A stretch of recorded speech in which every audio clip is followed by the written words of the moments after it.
জামাই পাগল মেয়ে। মানুষ বলে মেয়েরা নাকি বাবার বাড়ি বেশি ভালোবাসে, কিন্তু এই মেয়েটা বিয়ের পর এমন হলো স্বামী ছাড়া 1 মিনিটও থাকতে পারে না।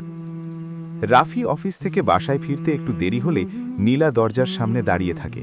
ফোনে বারবার বলে, কোথায় তুমি, ঠিক আছো তো? বন্ধুরা মজা করে রাফিকে বলতো, তোর বউ তো পুরো জামাই পাগল। কিন্তু রাফি জানতো এটা শুধু পাগলামি না, এটা ছিল সত্যিকারের ভালোবাসা। একদিন রাফির শরীর খুব খারাপ হয়ে গেল, উচ্চ জ্বর, দুর্বলতা।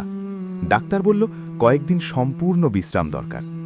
নীলা তখন নিজের ঘুম খাওয়া সব ভুলে গেল।